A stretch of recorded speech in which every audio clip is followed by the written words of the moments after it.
track of the agenda, I suggest to give the floor to Michele Giavini. So Michele, you're one of the BioBest partner representing the Italian Composting Consortium. And you also worked on a study published this year. I think it's an update of a previous study, trying to assess the situation of bio-waste management in Europe, trying to have consistent data. And we are all very interested to hear what you found with the study. So I leave you the floor. And get back to you. Thank you, Jean-Benoit. Indeed, I fear that it was my fault because Microsoft Teams is always a mess. So now I hope you can see my screen I shared. Yeah, by the way, yes, I'm representing the Italian Composting and Biogas Association here, but I also contributed on behalf of Scuola Agraria del Parco di Monza to a report for Zero Waste Europe and for the big bio-waste industry consortium. Back in 2020, we did the first report, and then indeed in 2024, there was an update. So I'm presenting here on behalf also of Enzo Favino, who was one of the main contributors of this report, this presentation. Which indeed was in parallel with the BioBest project of which we are partner. It's not actually a deliverable of the Live BioBest project, but it's useful because it's including a lot of data on bio-waste management across the EU. So let's hope everything goes well. Yeah, this is the report. You can download it from here, from the Zero Waste Europe website, and also from the BioBest Industry Consortium website. Just to mention that we tried to investigate and to collect a lot of data from all member states from the EU, including United Kingdom and Norway, because in the former report they were included because of some similarities on strategy aligning with the European Union Waste Framework Directive. But you will see there will be two lines. One is EU 27 and one is EU 27 plus, which is including UK and Norway. The report includes data, assumptions and processing explanation. And also there is an annex with a few best practices and some country fact sheets, which include some basic data about recycling and bio-waste management, also some recommendation resulting from the early warning report prepared by the European Environmental Agency back a couple of years ago. But without any further ado, let's talk about why do we want to talk about bio-waste, because we all know it's of utmost importance to collect bio-waste in order to meet the global EU recycling and recovery targets, which is 65% by 2035. Without bio-waste, it's really impossible to get to those results. So even if, okay, now there is in place the obligation for the separate collection of bio-waste since more than 1 year, but there is not specific target, I mean, numerically speaking, for bio-waste collected. So that's why the most important rationale behind this collection is that without it, you cannot get to 65%. So that's the most important part. And as we all know, bio-waste is composed of both food waste, which is kitchen waste, and garden waste. Food waste is the most important fraction to focus on. Why? Because it's to some extent more difficult to collect compared to garden waste. If we talk about garden waste, we can do a lot of home composting very easily, because if you have garden waste, you have a garden in which you can do home composting, while food scraps is more difficult, especially in urban areas and in other situations. Another important thing is that if you collect separately food waste, you have an increased separation also of dry recyclables like paper, glass, plastics, and so on, because you realize, and this is really a nudging thing, you realize that if you keep separate this wet part, then you have all of the rest cleaner, easier to identify, and it really nudges you into separating also paper, plastic, and glass, and whatsoever.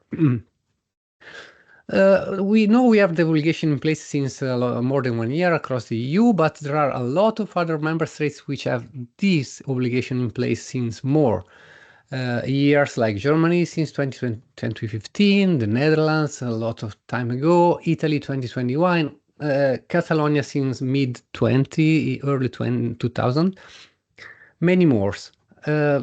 But yeah, just to mention the fact that even if you have the obligation in place at a national stage, you still find a lot of bio-waste and residual waste. Looking at this study from Germany, you can see that even if you have the obligation in place, you find still 33% of food waste inside residual waste, which is what we really want to avoid, because food waste and residual waste ends up to landfills or incinerators. We are burning water. Food waste is composed mostly of water, and in landfills it generates methane, and so greenhouse gases and so on and so forth. But getting back directly to the numbers, in this study, we decided to investigate which is the amount generated. So this is food waste in terms of food that's been wasted from our sources, which are households, food services, primary production, and so on. This is the result of the EU project Fusions. It's really interesting to note that we have about 100 kilos, 110 kilos per capita per year of food waste generated from households and similar services like HoReCa and so on. There is also another study differentiating between member states and estimating the different generation of food waste in different member states, because typically, as a common sense, that we know that in northern country we tend to generate less food waste because of different cooking habits and so on. In Mediterranean countries we have more food waste and so on. So we used these numbers as an assumption. Also, for garden waste, we had to use another assumption: how much garden waste is potentially generated. And we had to differentiate between cities, rural areas, Mediterranean climates, or northern climates, because in the northern climates we have more generation of garden waste, but with the caveat, we don't want the highest capture for garden waste, because again, when there is garden waste, there is a garden in which you can do home composting. So we don't want to collect huge amounts of garden waste. Also, food waste can be handled through home composting, but it's a little bit more difficult, especially in urban areas. So with these assumptions, we ended up with some numbers. Total food waste generation around 115, total bio-waste generation, so in total is around 60 million tons per year across the EU. And then we investigated all the databases like Eurostat mainly. Eurostat database is important, but it's not fully suitable because there is no distinction between food and garden waste. And sometimes MBT is still accounted as bio-waste in limited residual countries. But in order to distinguish between food and garden waste, we had to use some assumptions, like, for instance, a commingled collection of garden plus food waste. We assumed that 20% is food waste in some countries if there is no any other data. For other countries, it can be 50%. If there is a significant collection model in place in which food waste is always kept separate from garden waste, then we assumed 90 or 100% of the amount as food waste. Okay, so and then we double checked the Eurostat data with local national statistics data, national statistic institutes, and so on. Okay, so the estimated generation, this is already the result of the capture level. This is a report from 2020, the first version of the report, and this is the number. The number is 16% of food waste was captured compared to the generation in 2020, and 32% of of total bio-waste. With this update of 2024, we increased the amount to 25%. This is EU 27. If we look at EU 27 plus, it's 26%, so a little bit more. But still, and bio-waste is more, is 45%. What does this mean? We are really far from the target of capturing significant amounts of food waste. So if you subtract 60 million to 15 million, you see that still 45 million tons are still ending up to landfills or MBT or incineration. So 3/4 of the total generation, which is a huge amount. Looking at the distinction between member states, blue bars are the percentage of the bio-waste generated, and green bars are the most relevant ones. You can see, yeah, this 26% here, 25-26%. A lot of countries are below 30%. Some countries are higher than 40%. I can highlight here Italy because I know it very well. We are currently at 70% capturing of food waste. And why? Because we have a model that is aiming and targeting specifically food waste without much garden waste inside it, and with specific focus on high participation and capture rate. Okay, yeah, the animations. So we can also say that the operational potential can be up to 85% of theoretical potential, because again, this is what we get right now in more than 4,000 municipalities in Italy. We are really capturing more than 80-90 kilos per capita a year. So if we extrapolate this assumption to all the EU, some 36 million tons per year of food waste could be captured, which is potentially equivalent to some 10-15 million tons of compost, or 3-7 billion cubic meters of biogas, or this biogas can be converted to biomethane, and so on and so forth. So this in the report you can see what's called still to be collected, this amount. What is needed for this to happen? First and foremost, the last bullet point, rely on front runners. Why? Look at this map, which is included in the report. These are the municipalities in Italy collecting more than 40 kilos per capita a year of food waste. You can see that now mostly all the country is covered with food waste collection, with some regions notably collecting more than 60-80, like Sardinia, others, a lot of Italian regions, both in the north and in the south. Why this happened? Part of the BioBest, Life BioBest project was about that, to investigate about how best practices are present and how and why they are acting like this. Maybe there were some legally binding targets, some regulatory drivers, but the key takeaway is that this can be done in all conditions. And we will see more about this. All conditions really relate to some tricky and peculiar things to be kept in mind. Collection model, for instance. This is a result from ARC that will be Francesco talking about later, so I will just say quick and easy that collection models like door-to-door encourage citizens to participate more to the collection, getting to higher capture rates and lower impurities compared to road containers, which have kind of anonymous access, typically without control, without individualization.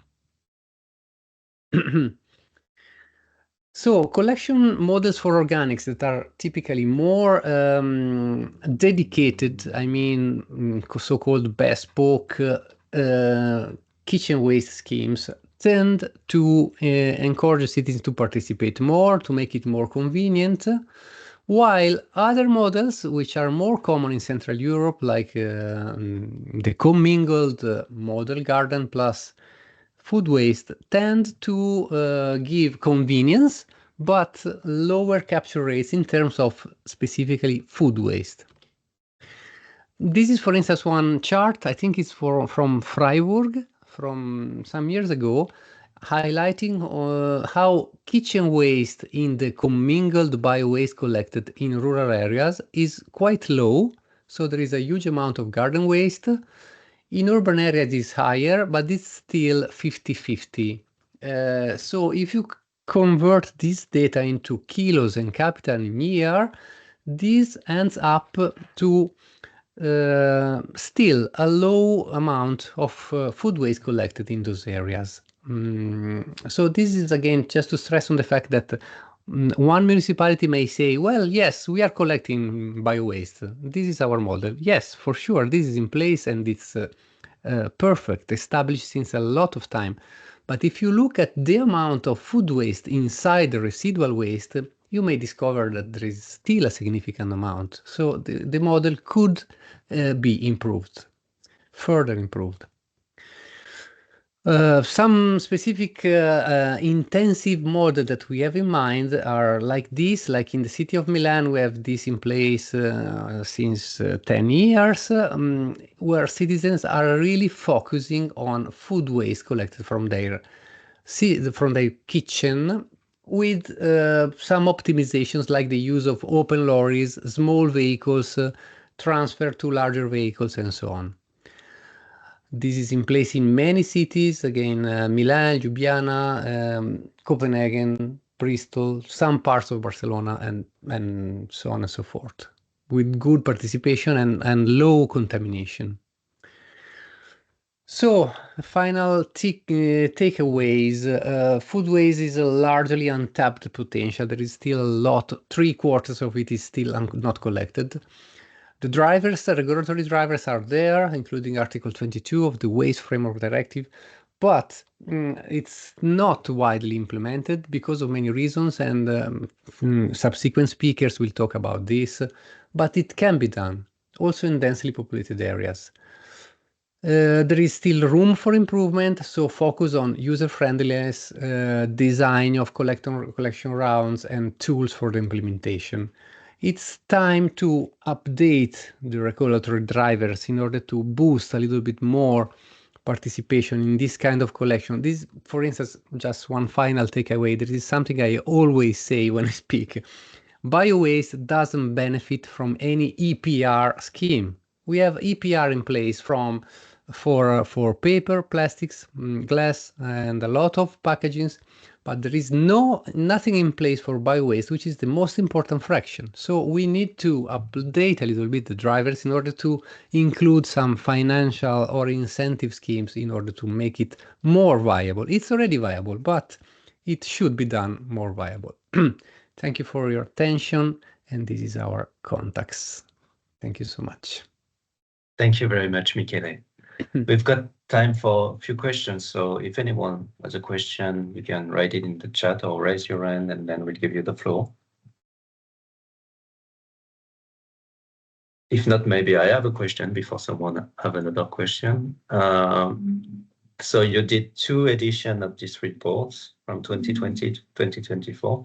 Did you see or notice the impact of the sorting obligation somehow? And, still not, Jean-Benoit, because the report was prepared in 2024, but with data updated, I think, to 2022 at the maximum. Okay. Because of the lag that you have when Eurostat prepares the data and it's published officially and so on. So I think the latest data was 2021, 2022, while the former was based on data on 2017. I see. Okay. And then there's many inconsistencies, like Italy with very high capture rate. You explained a bit why, and we see that some member states are doing progress and some others are stagnating. Did you notice a pattern? Like, is there? Yeah, you're right. Yeah, you're right. There are indeed some improvements, especially in the eastern countries. They started with separate collection. We had in the former report amounts like 0% or 5%. Now we have a significant increase, but the key here is to look at micro-scale data, because these are national averages. So if you see like something I don't know, the Czech Republic, 15% national average, but then you can single out a municipality that most probably is collecting 80%. So again, it's really of utmost importance to highlight the fact that in every member state, there is at least one best practice already getting to those 85%. So it's just a matter of copying and pasting from their own results. Thanks a lot for the clarifications then. I don't think there's any question in the chat. I haven't checked the chat actually. Yeah, in the chat there are a couple there is a of question. questions. Yeah. Let me see. Well, one comment: in Flanders, meat and fish food waste is allowed since 2019. Yes, this is a good point, because talking about food waste, there were many member states prohibiting the collection of meat and fish inside food waste, but it's absolutely doable without any problem because of the processing time, the temperature, the hygienization, and so on. So I'm happy to see that there is an advances in this respect. Fish and meat shouldn't end up to landfill or incineration. It should be eaten, first of all, in order to avoid food wastage, but then it can be definitely composted. And then there is a question about the acronym mentioned in the end regarding incentive for drivers. The EPR. I mentioned EPR, the extended producer responsibility. Definitely, this is the acronym for the system that's in place all around Europe and all around the world, I would say. This is what does it mean? Extended producer responsibility. Each consumer, each producer of waste should be made responsible also for its final recycling and disposal. So we, as consumers, have the responsibility and the obligation to pay something more, and this amount of money should be used to encourage collection and recycling of this waste. So this is the EPR scheme. As I said before, biowaste doesn't benefit from any of these schemes, besides some specific cases that for sure Francesc will talk about this, for instance, in Catalonia. So we definitely need more incentive schemes for this fraction. Perfect. Thanks a lot. We are a bit behind schedule, so we'll move on, but there's probably more questions that will be coming, so we might get back to you later. Moving on to the second part of the meeting. So Live BioBest worked a lot on understanding what are the different governance model and policies. And we also worked a lot on identifying the barriers preventing local players to move forward with biowaste management. And this work led to the publication of policy recommendations that will now be introduced by Manon Jourdan from Terre-Ouest Europe. So Manon, you're coordinating this work for the Live BioBest project. This was a very collaborative work, sorry. And could you give us about an insight on the main policy recommendation and what should be done to unlock the potential of biowaste in Europe? So the floor is yours. Thank you, Jean-Benoît. I will try to share my screen. All right.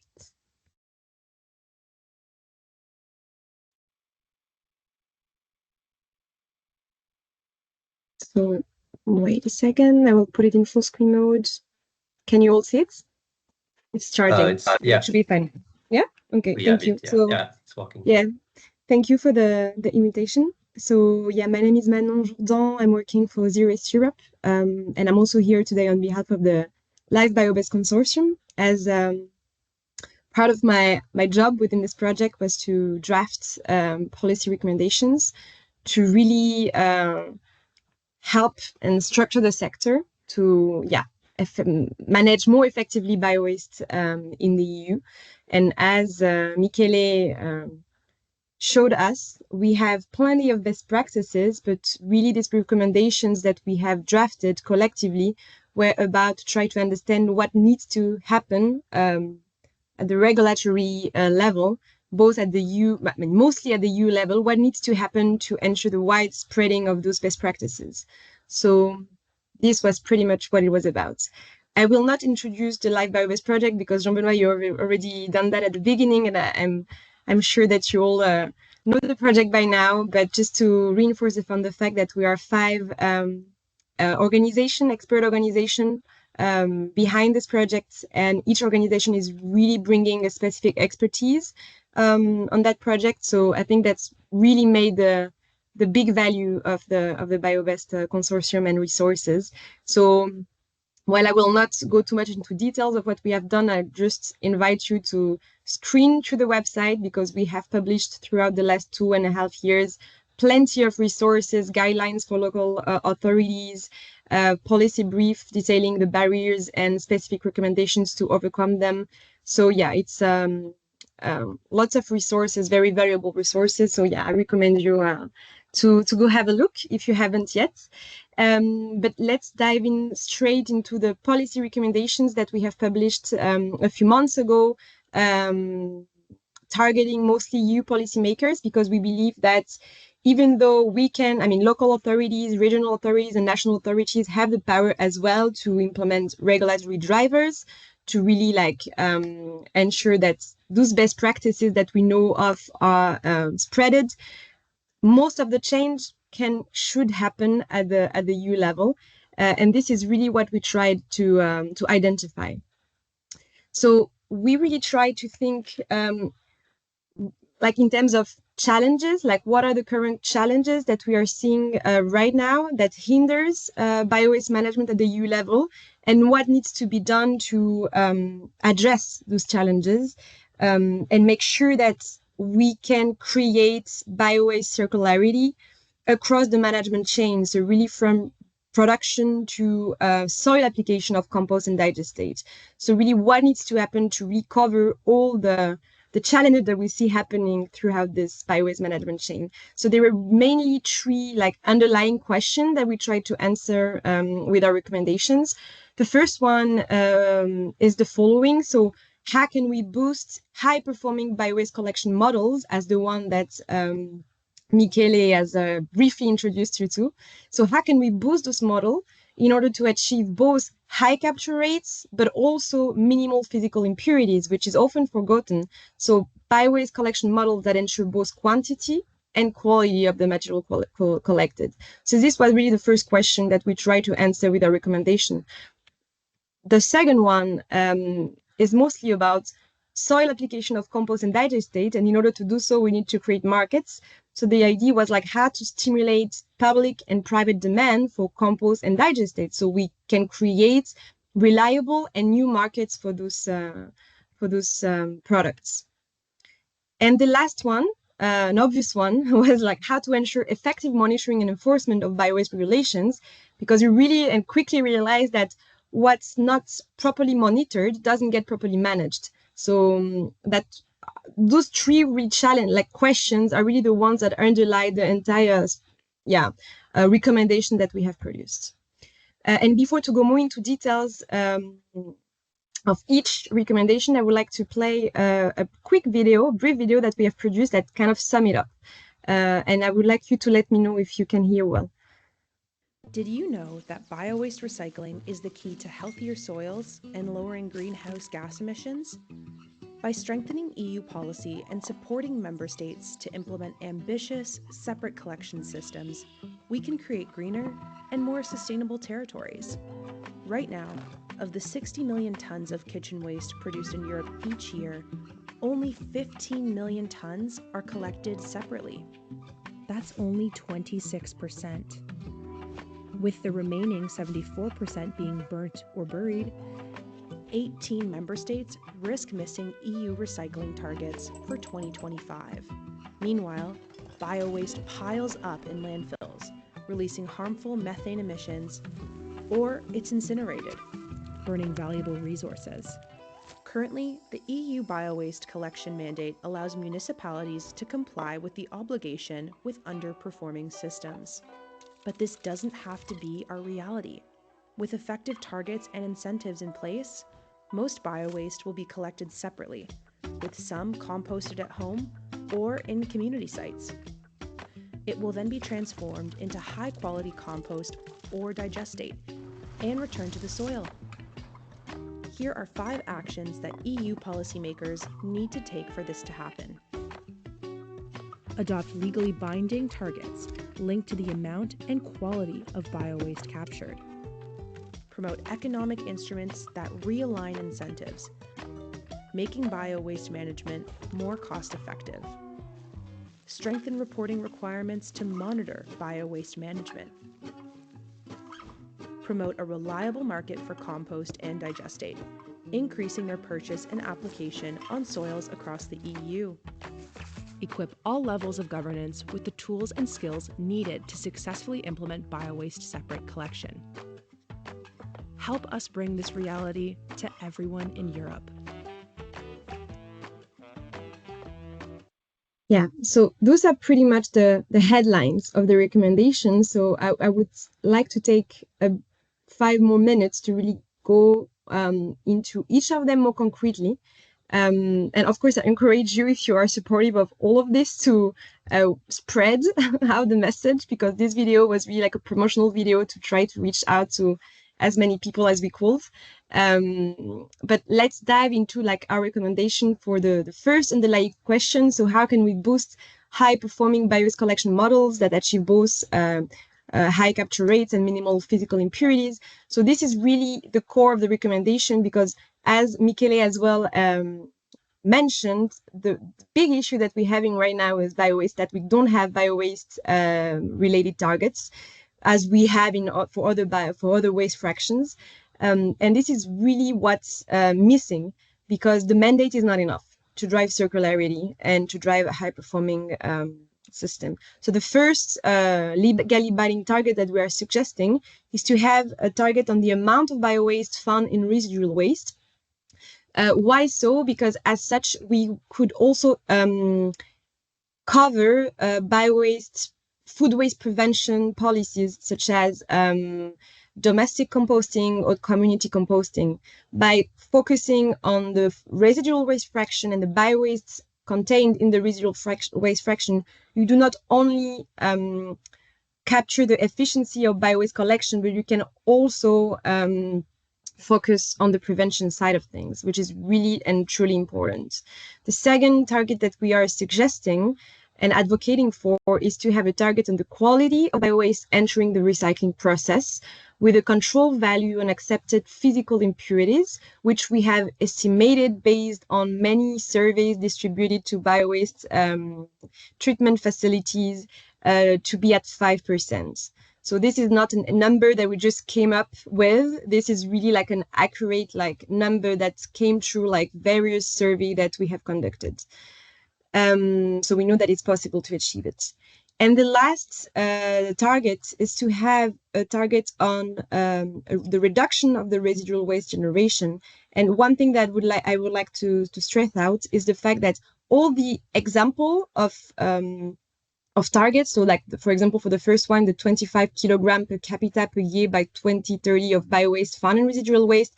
Again, this is not something that we just came up with. This is based on the best practices that we know of, which have achieved already these numbers. So we know that this is possible to achieve. Same for, as I said, the quality targets, and again, same for the residual waste generation reduction targets. But targets are not enough. We also need to have what we call supplementary mechanisms to increase the cost competitivity of bio-waste management. And I'm not going to go too much into details into those different type of mechanisms, because Gemma is going to talk about this extensively in her presentation right after mine. But just to say that as it stands, there is still there's no level playing field for biowaste management in Europe, or at least it's still an unfair level playing field. And in many cases, what we consider as harmful treatment disposal practices like landfilling and incineration are still favored.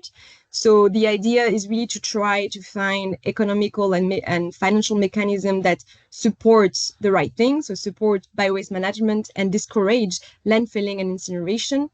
But I'm not going to go too much into details with this, and I will let Gemma explain this after my presentation. The second question we were asking ourselves is how to stimulate public and private demand for compost and digestate, because even though you manage to collect lots of biowaste because you ensure you have targets and you have great economic and financial incentives, you still need to ensure that what you're going to produce, so compost and digestate, will be bought, purchased, marketed effectively at both local, regional, national level, but also throughout the EU. And to do so, we need to implement a few changes. The first one is that we strongly need to reinforce synergies between policies that are related somehow to biowaste, so environmental, agricultural, product policies, in order to develop reliable and new markets for compost and digestate. And currently, those synergies are missing.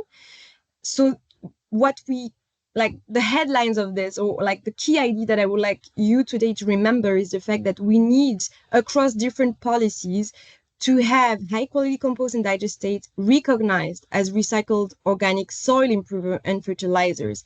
And this should be done in the soil monitoring law, but the common agricultural policies as well, but also the carbon removal and carbon farming regulations.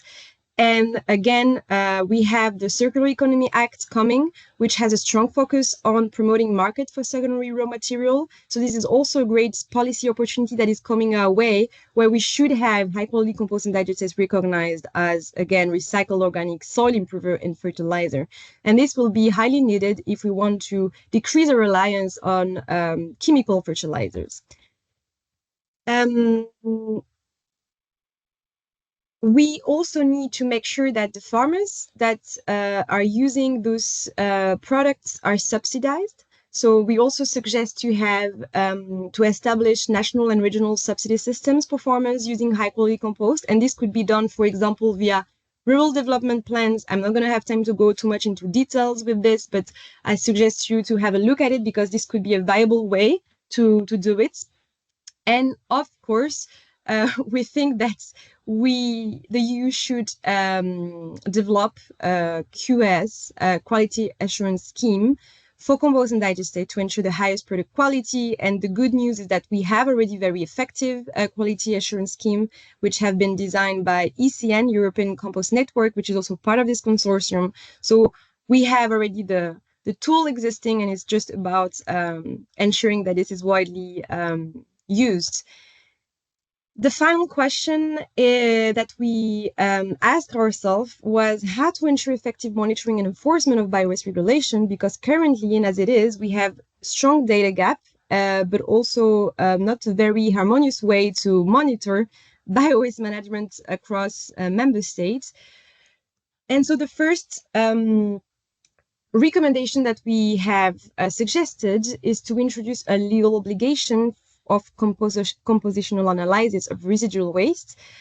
Obviously, we didn't get into details into the method and frequency. We have made a few suggestions, but this is really something that still should happen if we were to support effectively the targets that the legally binding targets that we have also suggested. So the residual, the biowaste and residual waste target, the quality targets, and a residual waste generation decrease targets. So yeah. We also need to strengthen reporting requirements for local authorities and treatment sites,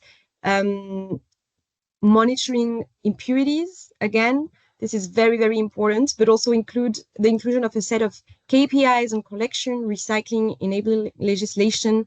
And here again, I highly suggest you to have a look at the KPIs that we have developed within the BioBest project. So yeah, the work has been done. Now it's about using this effectively. And again, a reporting requirement to collect and report data annually. And finally, even though all of this would be done, we still need to make sure that there is a data transferability from regional to national institutions to make sure that we have basically data access. So it's not enough to collect it, we also need to make sure that they're actually transferred to the relevant institutions. Right, that's it for me. I hope I didn't go too much over time, Jean-Benoit, but yeah, again, I invite you to explore the library-based projects and to join the final event. There are still a few spaces left. And thank you. Happy to take questions. Thanks a lot, Manon. Thanks a lot. We'll take questions after Gemma presentation, so stay with us.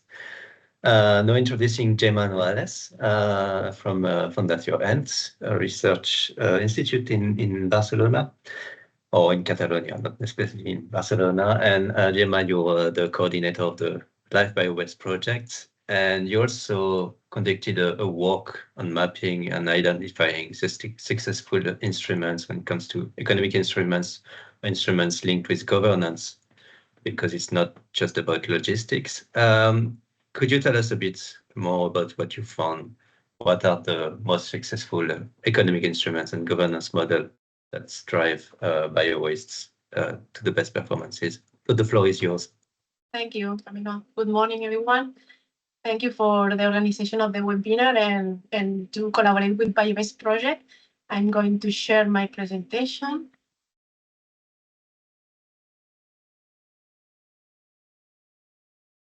Okay.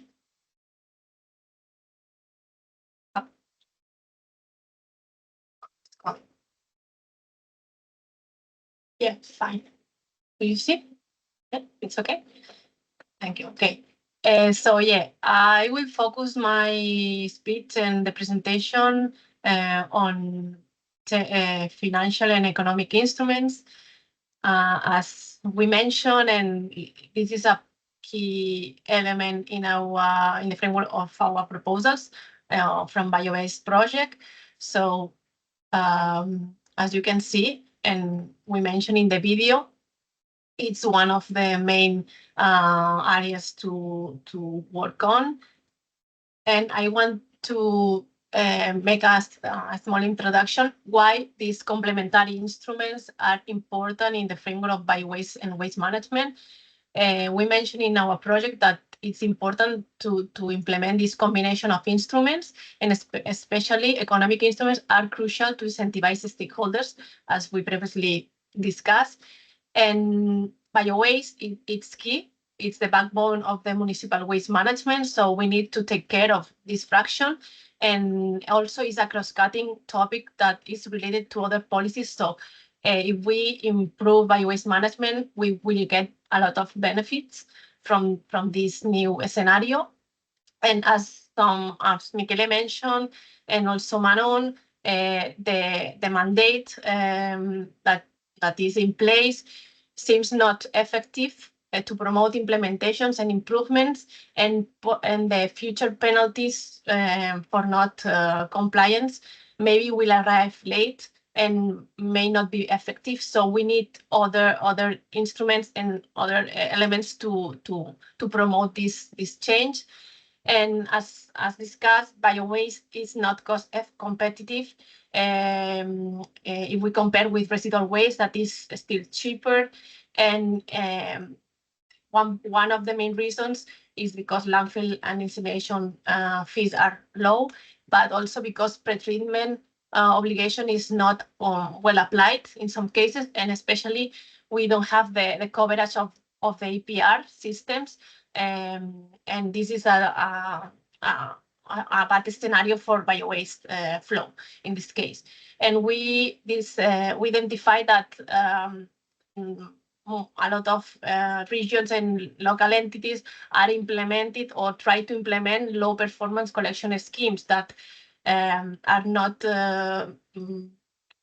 reaching good results. So this is a problem for targets, also for waste management.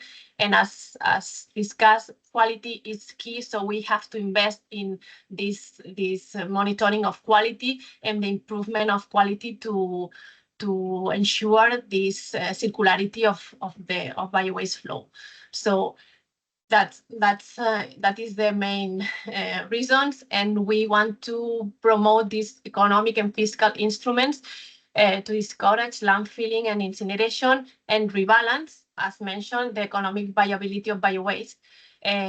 So we propose higher landfill and incineration gate fees because they are low and they should include externalities. It's important in the economic balance to include externalities. And also we want to promote these strategic and efficient disposal taxes for incinerators and landfills. That means increasing the tax fees, modulate them, and also have this evolution in time to increase the cost and the tax. A lot of member states include this instrument in their management, so we have to take advantage of this.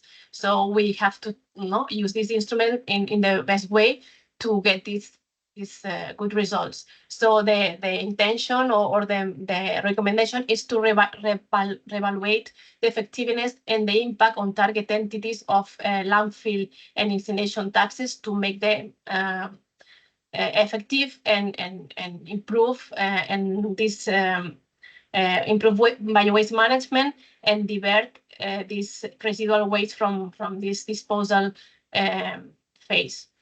And in fact, we show in our documents that there is a clear correlation between high tax fees with the reduction of the municipal waste sent to landfilling. So it's important to notice that. So we can justify that it's a good instrument that we have to take into account. And close related to tax, landfill and incineration tax, as we include in our documents, we need to compensate and cover the management and implementation cost of biowaste. As we mentioned, there is no EPR to cover and to promote and to pay for the waste management. So there is no incentive in some cases for municipal entities to implement or to have a high quality services. So we have to take advantage of these landfill and incineration taxes and make them finalists to reinvest the revenues from these taxes to promote waste and biowaste management. We can do so with the implementation of refunds schemes based on the premium penalty principle, and also including quantity and quality refund concepts, so we can pay back using these parameters regarding the quantity collected and also the quality to incentivize the quality. We also can use this money to provide local and regional entities with grants to implement or improve the collection of biowaste and to start with the service. And also it's important to have this network of close facilities.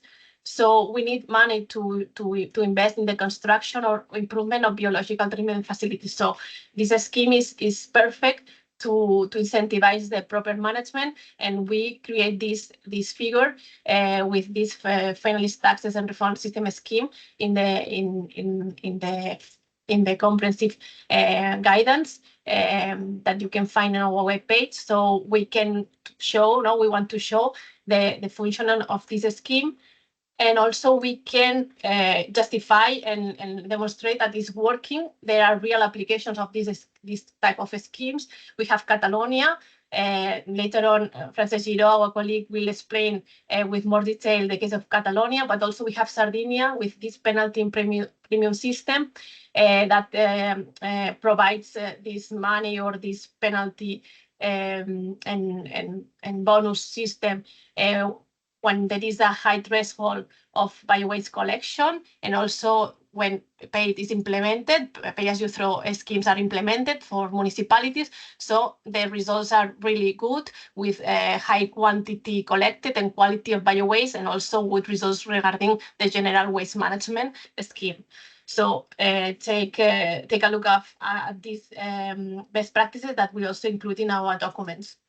And finally, to close the presentation, we include other complementary instruments we have at local level, we have to introduce charges covering the 100% of the cost to incentivize a good collection services for biowaste and also for other residual, for other fractions. The pay-as-you-throw schemes are also good to incentivize the participation of the users, the biowaste producers. As mentioned, pretreatment of residual waste is key. We need to include this pretreatment and to revise the requirements to have a high quality pretreatment scheme. Also, the emission trading system is another important tool, and we need to fully integrate incineration into this scheme. So this will come soon, but it's important to work on that. And also, we need to have this funding coverage focus on waste and biowaste management. So we need to introduce and apply in the proper way the not significant harm principle, that is key. And also when we launch or we create this kind of grants, we need to introduce specific requirements for implementation of efficient models to avoid the implementation of other models that are not working well, and then to lose money and efforts with these wrong schemes. And finally, this money should be monitored. We need a stricter monitoring scheme for funding. So this is a comprehensive overview of these economic and fiscal instruments that we have to apply in combination, as we mentioned. And to close the presentation, we want to show you here the list of biowaste outputs. We invite you to visit our website and download all of them or some of them according to your needs. And there are a lot of interesting information, expert recommendations. So you are invited, and thank you for your attention. Thanks a lot, Gemma, for your very detailed presentation. Thank you. I don't know if there's any question. You can still raise your hand or put them in the chat. We gave the possibility to people registering to ask questions, and there's actually 2 of them that fit this session. So maybe I will ask them and leave some time for others to ask questions or to think about questions. There's one question that is, what do you think are the main obstacles preventing the circularity of biowaste to happen? Is it related to technology, to the supply of biowaste, or to quality? And then there's another question on the most urgent measures that needs to be taken, both at policy level and in terms of waste management infrastructure to move forward. So I don't know if you want to reply to those 2 questions, and who wants to do that, Gemma or Manu? Do you want, Gemma? I can answer the first one if you want. Yeah. Yeah, you see, there are any questions? Oh, those are questions we were asked by people registering. Yeah. So remind me, the first one was about what needs to happen to drive biowaste circularity, right? Yes, exactly. I think it depends if we talk about what needs to happen at the EU level or what needs to happen at the regional/local level. And again, happy to take other input from my colleague from the BioBest team. But at the EU level, I think if one thing could happen is to have biowaste related targets. That would be the first key thing to have. And yeah, if you could just remember this today, whether you agree or not. But I would say that we truly need targets because, and Michele showed it very well in his presentation, without this, there's no way that we will be able to have, at the local level, local authorities like having being enough, like motivated enough to, or forced enough actually to implement best practices. So we need targets, and the mandate as it alone is not enough to drive circularity. So that would be the first key things. And again, what I said in my presentation is like we need targets on both biowaste quantity being collected, captured, but also on the quality aspect, because it doesn't matter. Like if you collect lots of biowaste, but if this biowaste is full of impurities, you're going to have a lot of rejects. You're going to make the entire biowaste management scheme inefficient economically, but also in terms of operations. So we also need to focus on quality, and this is often something that is forgotten.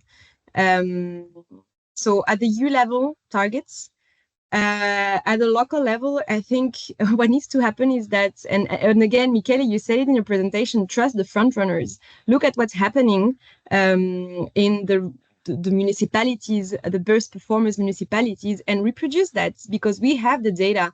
And this is actually one of the sector where we have the most data, compelling data showing what needs to be done to ensure high performance of the scheme. So we need to have a bit more trust when we say that door-to-door plus pay-as-you-throw is working very well for bio-waste, and that like we have data showcasing that is not only like ensuring high capture rates and high quality, but also it's more cost-effective because you reduce the residual waste fractions and you optimize the entire system. So like trust the front runners, look at the data. So yeah, that would be my answer, but happy to take other answers from the consortium if you want to add anything on this.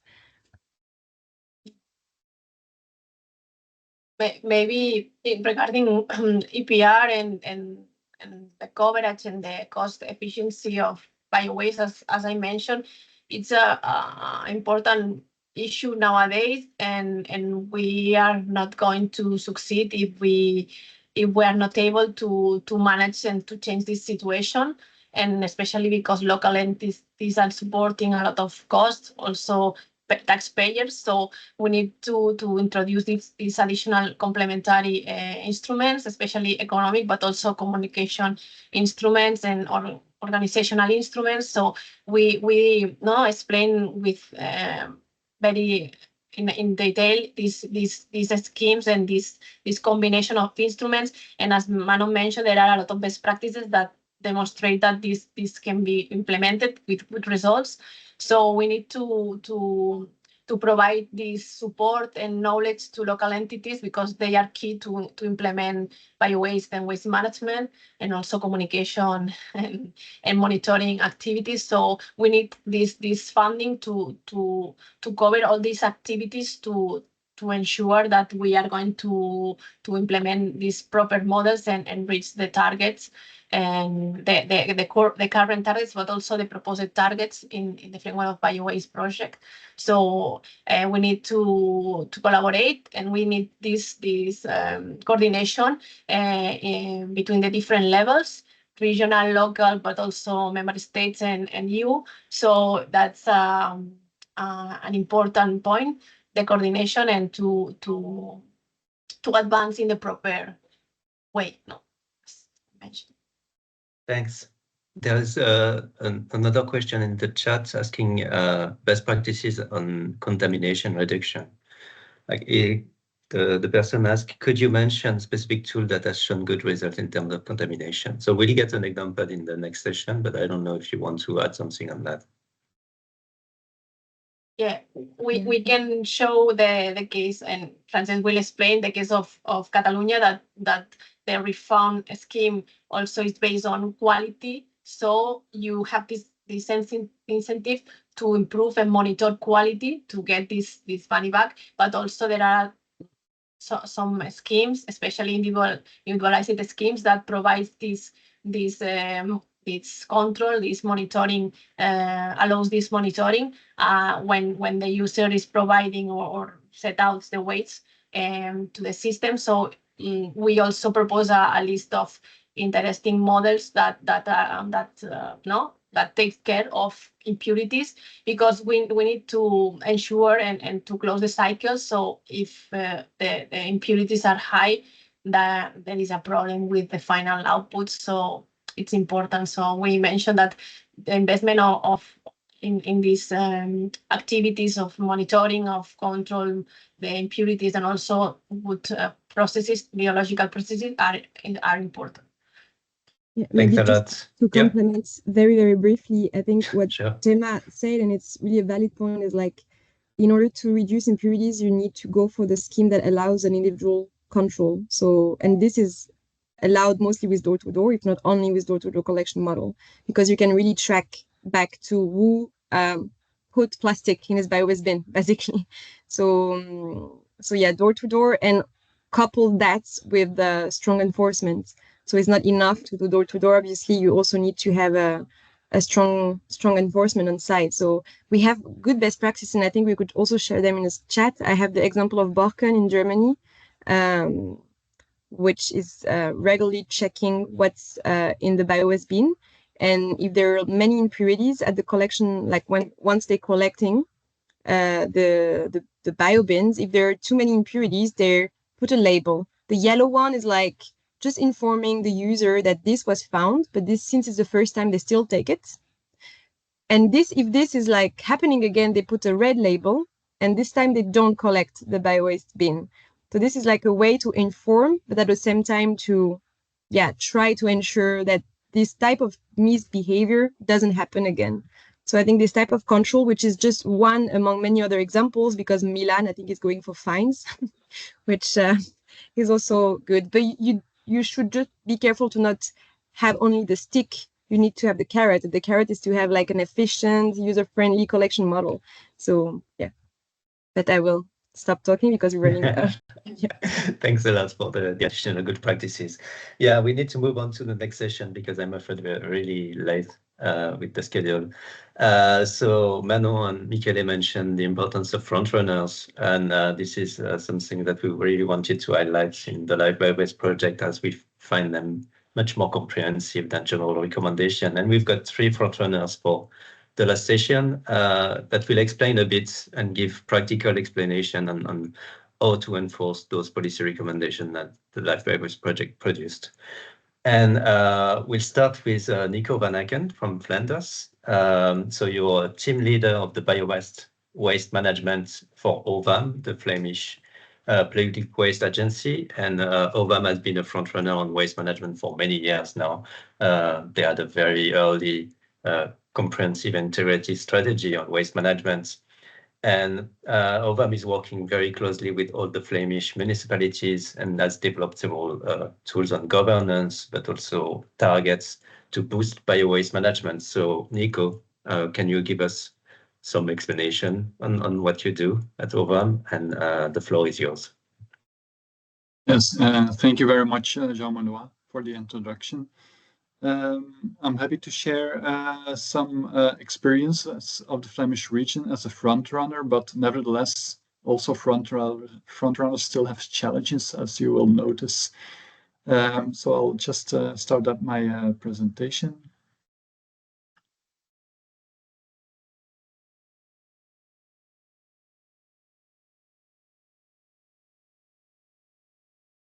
It's okay, you should see it by now. Yes, we see it. Yeah.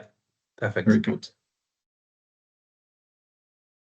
So I'll just give you a small snapshot of the Flemish region where we are at the moment, and then some information about how we use our residual waste targets and how it's connected with biowaste collection. But also more important, several speakers already mentioned the pay-as-you-throw systems, the importance of that, and support of government for local municipalities. And the last point is a tool we use to incentivize municipalities to improve their waste management. So yes, the Flemish region is the northern part of Belgium, so about 6.5 million people with a large population density, but also a high material and carbon footprint, because we are a quite rich region in Europe, so we have a high consumption of goods and services. So as you can see, about 70% of our carbon footprint is generated by goods and services bought by households. It also includes building. So and also that material footprint is mainly outside of Flanders, so we import a lot of goods. How are we performing on waste production at the households? In this graph you see in the orange this total waste production.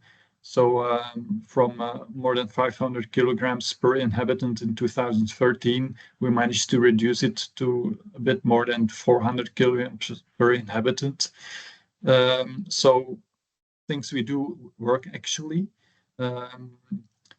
Well, at the recycling rate, so about 70% of our household waste is separately collected. So we're already respecting the EU target of 65% in 2035.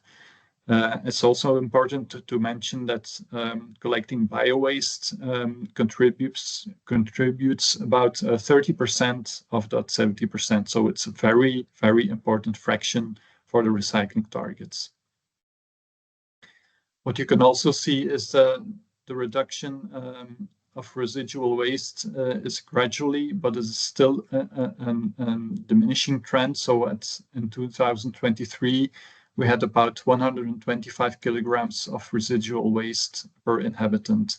So that includes not only the door-to-door collection of residual waste, but also the bulky waste that is collected at recycling centers, but also littering waste and road sweeping waste.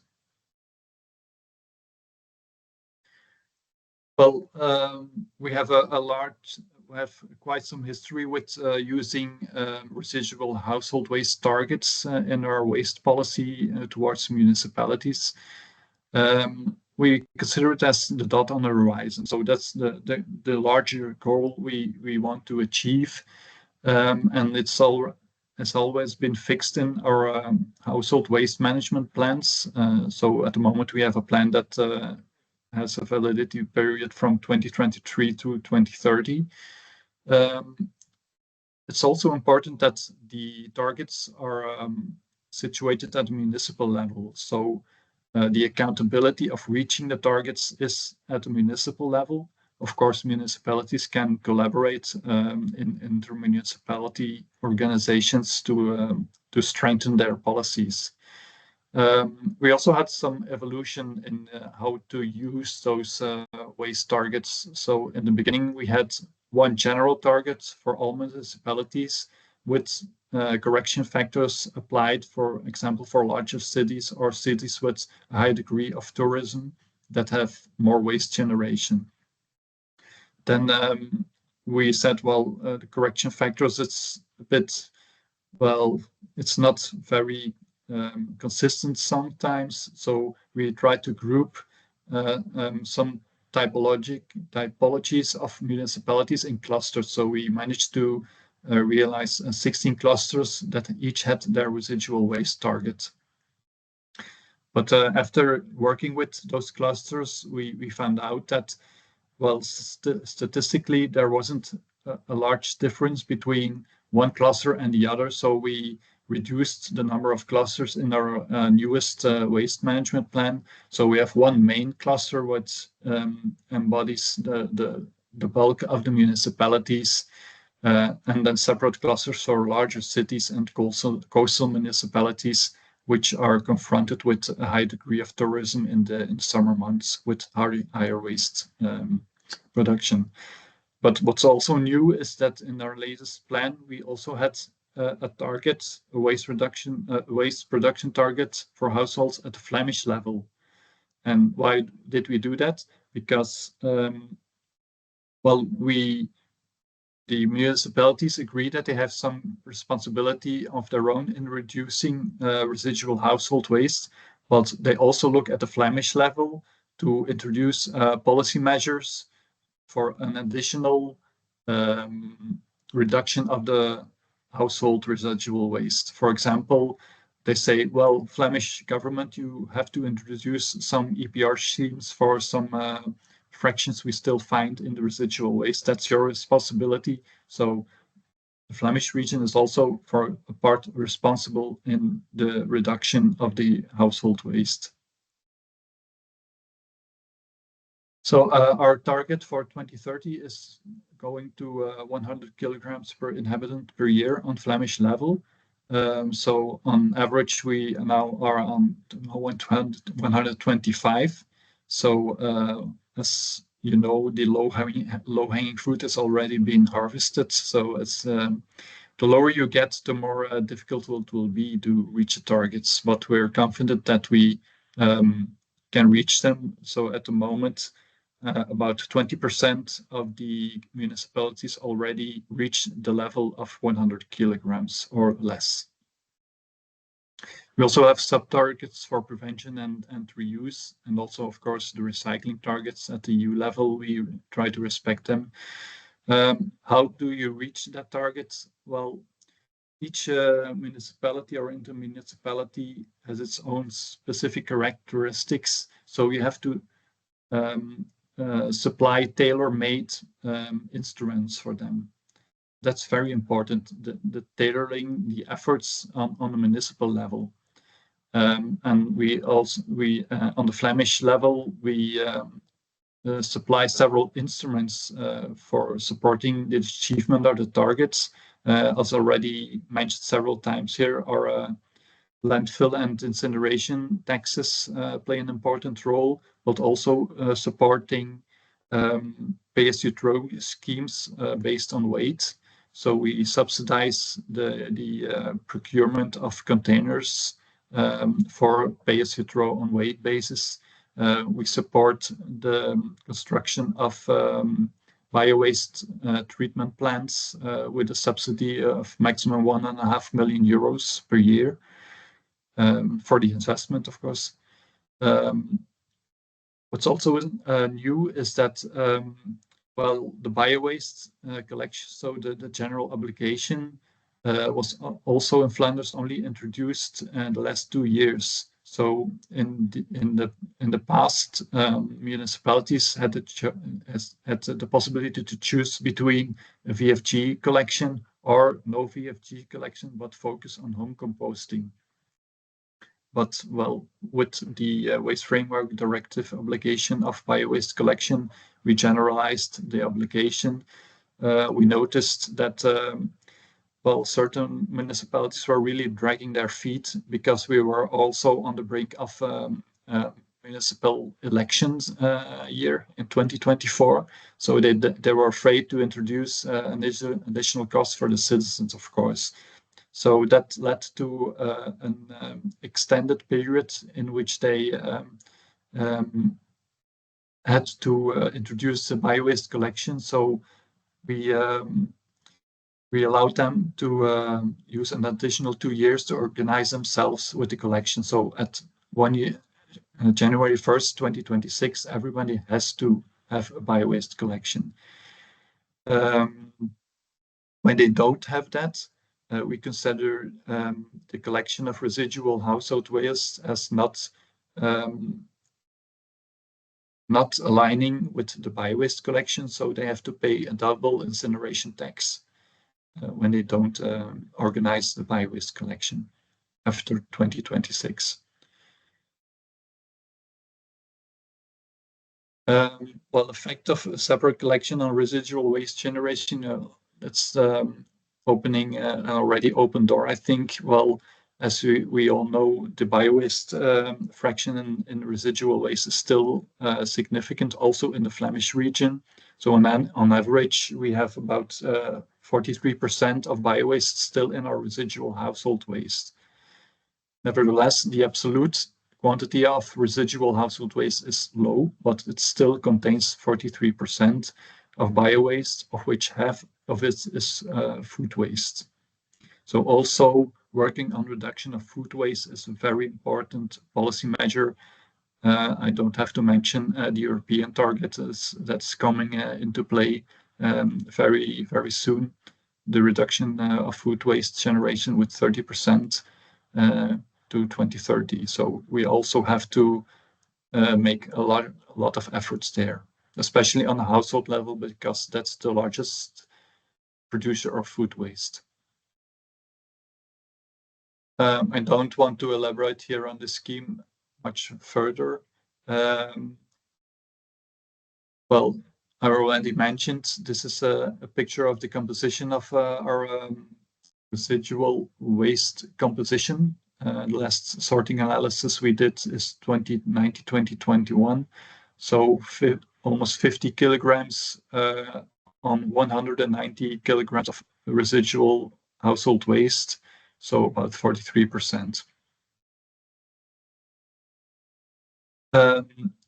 When we prepared the general collection of bio-waste the past years, we also did some studies about what is the best way to collect bio-waste.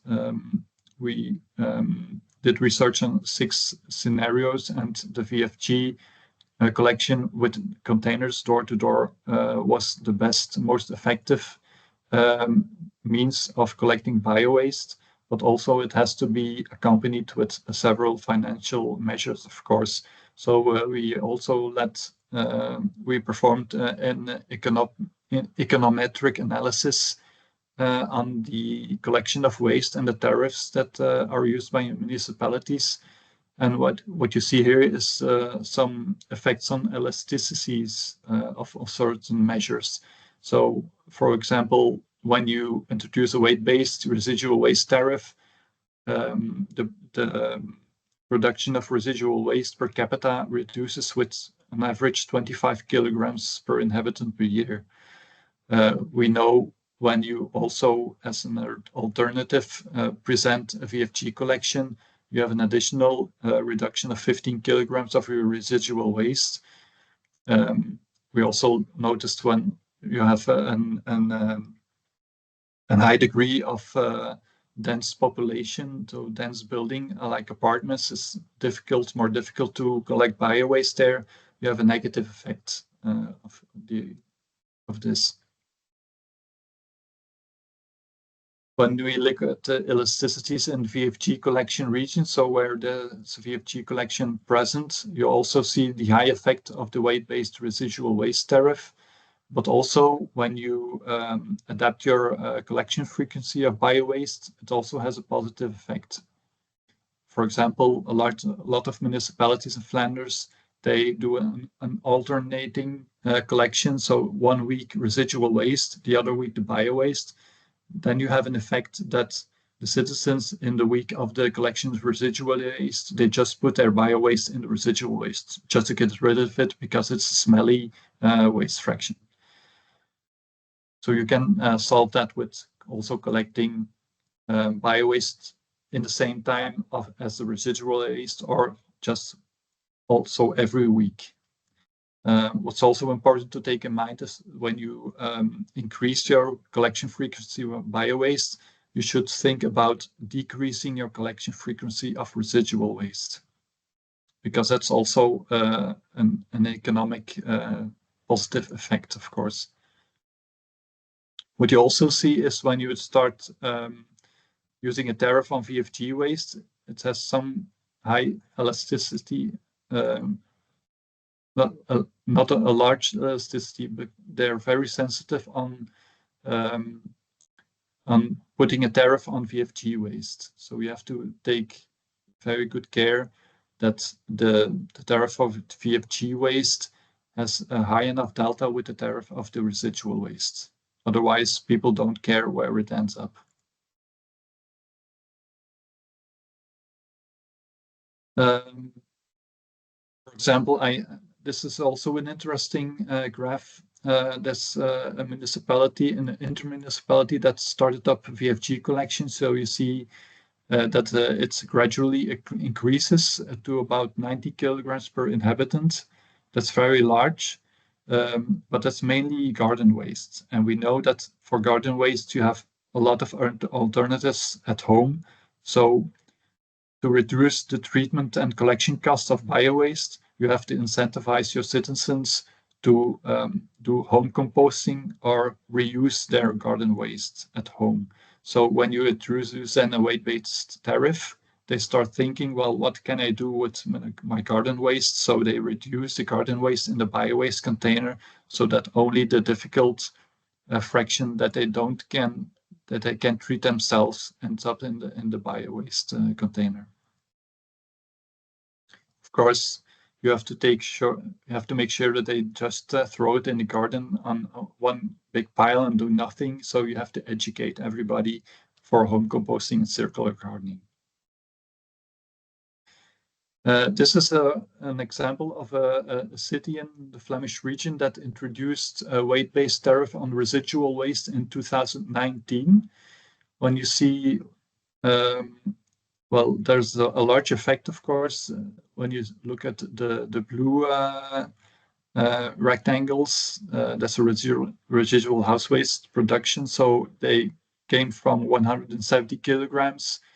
They introduced in 2019 the weight-based tariff. So at the moment, they're about 100 kilograms per inhabitant per year for residual waste. So that's a reduction with 70 kilograms per inhabitant. That's enormous.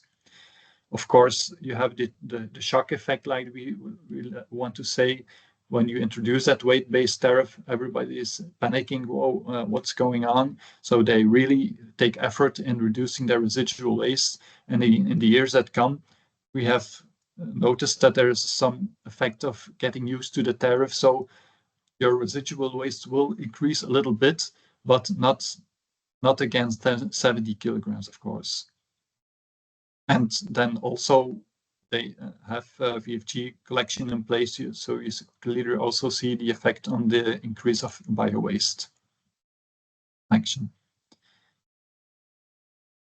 So at last, the benchmarking tool, that's a tool we introduced several years ago. It's used to compare waste and soil data and policies between municipalities. So it's a very interesting instrument for municipalities for where are we with our policy? Are we performing well or not well in comparison with our colleagues? It's fed with data that we receive from reporting obligations that the municipalities have. So at the moment, every 3 months they report to OVAM all their data on residual waste and also separately collected waste. It's an online platform. This is easily accessible.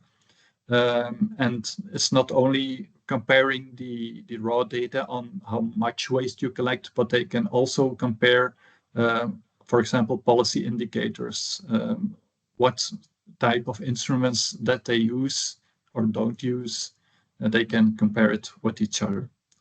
And what's also interesting, we have also a large agreement with municipalities regarding climate action. So they can also, the tool also calculates the effect of waste reduction on the greenhouse gas emissions of the municipality. This is a screenshot of our tool. For example, here you can see for 2023, the comparison of a community with similar communities, municipalities, so regarding their residual waste. So you can see as a municipality, where am I in comparison to my other municipalities with similar characteristics. So it's you can do all kinds of comparisons from types of waste, years, the average income of your citizens. So it's very elaborate.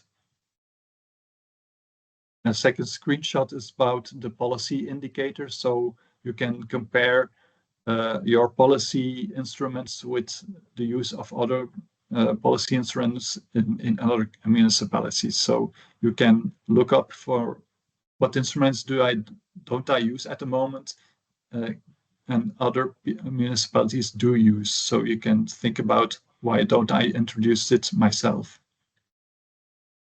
So next to the benchmarking tool, OVAM also visits certain municipalities that are behind in their residual waste reduction targets. So we do a really face-to-face reunion with them and advise them about policy actions or things they can do to achieve their residual waste goal. Okay, this was my last slide. I hope I went some bit into the time. Thanks a lot. It was very interesting to see all the practices that you implemented. We're a bit short of time, but so I will move directly to the next speakers. We'll take questions if you have time at the end. Second speaker is very famous in the bio-waste world. He's Francesc Tiró. He's the strategic planning director for the Catalan Waste Agency. So we will present the also very famous landfill tax, but putting a focus on how the landfill tax is also useful to drive the quality of bio-waste high. So Frances, the floor is yours. Many thanks for your participation today, and the floor, yeah, I'll give you the floor. Thank you so much, Joan-Benoit. Thank you also to all the organizers for inviting us to this webinar. I am not able to share my screen. It's let me check.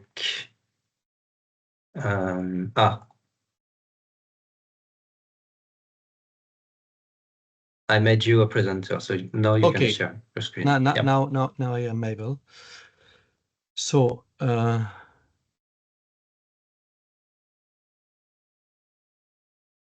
you see the presentation?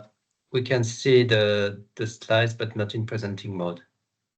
Now? Yeah, it's working. Yeah, perfect. Okay, thank you so much. The focus of my presentation will be, as you mentioned, how we can improve the bio-waste quantity and quality using the landfill tax and the tax refund scheme. And before going to these points, I would like to give a brief context on bio-waste management in Catalonia.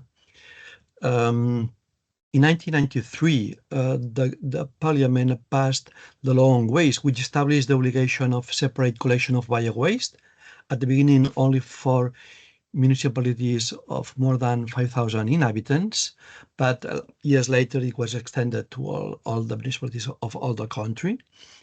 And the first experience of implementation of bio-waste collection, separate collection, was in 3 years later, in 1996, in two municipalities close to Barcelona.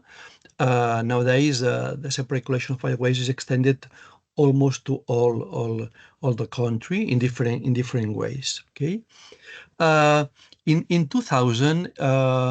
In 2000, it was implemented the first experiences on door-to-door collection in order to improve the quantity and the quality of bio-waste. Because when we started the separate collection in 1996, we used containers, open containers in the streets, and we could detect some limitations in capture, and also in quality, in presence of impurities. And this was the main reason why we started to implement door-to-door collection. And nowadays we have around 1/3 of the Catalan municipalities have implemented those systems. But even we had a law that put on the table the obligation of separate collection of bio-waste. We had not good answers in general. There were some reasons. First, probably it was due that we had not enough infrastructure for composting plants. But the other main reason was that at such time, landfill fee was cheaper than recycling composting fee, and in this context, it was not easy to convince the politicians and technicians to implement bio-waste separate collection. And this was the main reason why the government passed the landfill tax that at the beginning was 10 euros per ton. Nowadays, the landfill tax is 70 euros per ton. And 4 years later, the landfill tax was extended also to the incineration tax. At the beginning, it was 5 euros ton. Today is 35 euros per ton. Okay, I am going into detail in the next slides. And you have to know also that in 2022, a landfill and incineration tax was implemented in Spain, probably forced by European Union.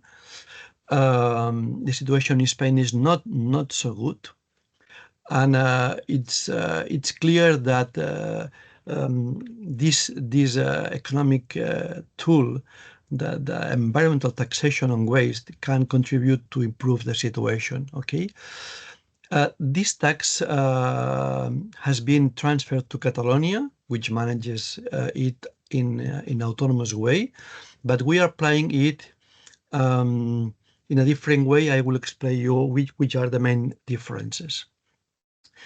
Let me show you the main scheme, very easy to follow, to understand which is the main differences between what Catalonia is doing in relation to other countries. Catalonia has a system by which municipalities, when deliver their residual waste to landfill or incineration, or mainly to MBT plants, it represents 75% of all residual waste is going to MBT plants, they have to pay a tax. This tax in this moment is 70 euros per ton for landfilling, 35 euros per ton for incineration. And this tax is transferred to the Waste Agency of Catalonia, which can collect around 100 million euros per year. Okay, this part of this scheme is very common and general in most of countries and member states in Europe. What is new is that in Catalonia, since the very beginning, thought that we could try to implement not only a penalty, but also a double incentive, in the sense that, for instance, when municipalities deliver bio-waste to biological treatment plants, composting or anaerobic digestion plants, they can receive a part of this tax, is the tax refund, in relation to the quantity and the quality of bio-waste according to criteria which are published and reviewed every year. Okay, this is what we are doing. In this moment, the tax refund is about 34 euros ton in concept of bio-waste treatment, and up to 54 euros per ton in concept of collection of bio-waste. This is the sticks and carrot strategy, and this part, the tax refund linked to the quantity and quality of bio-waste, which is really singular in Europe. Okay, so in this moment, the situation is very different from 30 years ago, because in this moment, landfill, the economic charge of landfill, so it is the fee, treatment fee, plus the tax, is around 120 euros per ton, and the incineration is around 100 euros per ton. So now it's much more competitive recycling, composting than delivering waste, residual waste to landfill or incineration. Nevertheless, we know that if we wish to reach the European targets in 2035, for sure we will have to increase much more this economic charge for landfill and incineration, and we should reach around 130 and 100 to 150 euros per ton. Okay.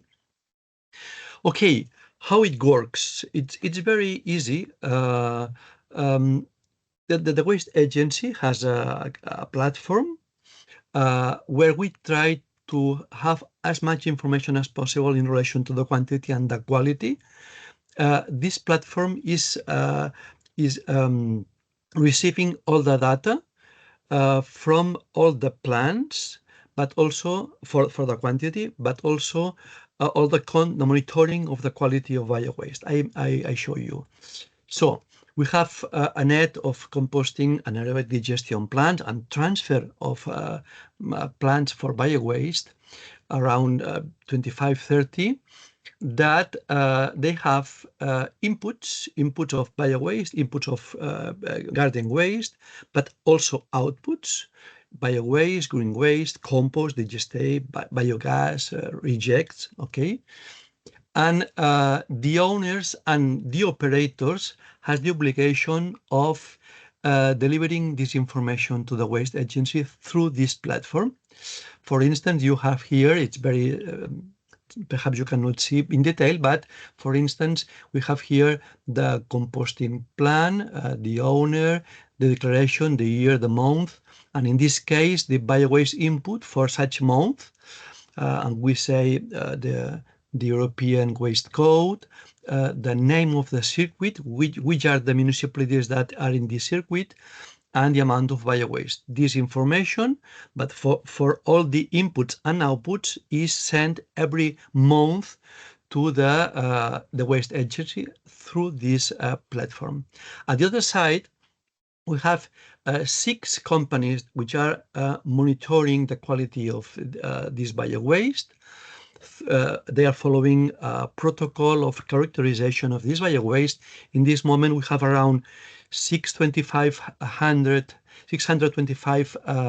biowaste circuits.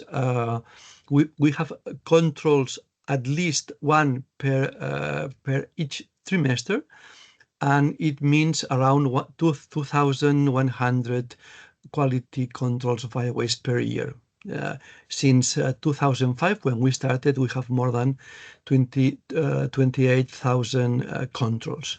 And this quality information on biowaste is also sent to this platform. So we have information on quantity and also of quality. We have the traceability of this stream of waste, and we have the capacity of having information on each municipality of which is the performance of each composting or energy gestion plan. And we can also calculate with crossing this data how much money we have to refund to each municipality. In addition to this, of course, we can calculate the performance for all the regions and for all the country. So this is an example. It's a single image to show you. This is one example of one control. We control the quality, as I told you, different impurities. We make hand-picking impurities, different kinds, so we can control and weight which are those, but we also try to measure the food wastage and the garden waste, because this information is important to know which are the problems and how we can try to improve the quality of biowaste. All this information is free, is available in this web page. Okay. And thanks to this, we can see that since 2005, this information is up to 2022, we have been improving the quality of the biowaste. We could even achieve the target that was in our program to get less than 10% of impurities. We have on average 70.5, and our next target will be probably less than 5% in the next program or even in the law. Thanks to all this information, more than 22,000 quality of biowaste controls, we know that most of them are plastic, and we also have the idea and know that we have to reduce, of course, the impurities that we find in the biowaste, because due to the dragging effect, we are losing a great amount of biowaste when we try to remove those impurities. And it has an important impact, that as I show you.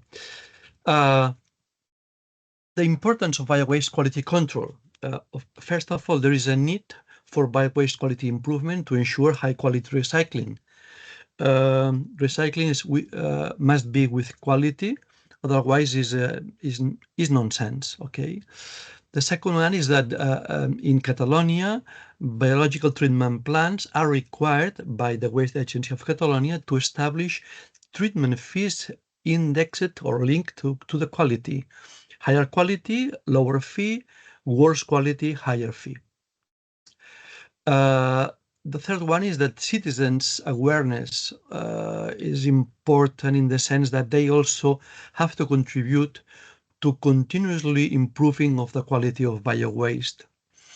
And the fourth reason is that ensuring good recycling rates to achieve the European recycling rates due to the new calculation system means that, for instance, biowaste with a good quality, say around 4-5% of impurities, Of course, there is room for improving, but it means that we are losing around 15% of organic waste when we try to remove this 5% or 4% of impurities. And it has an important impact in the moment when we have to calculate the recycling target. So it's important to take in consideration all the quality of materials. And last but not least, we use this information for calculate the tax refund.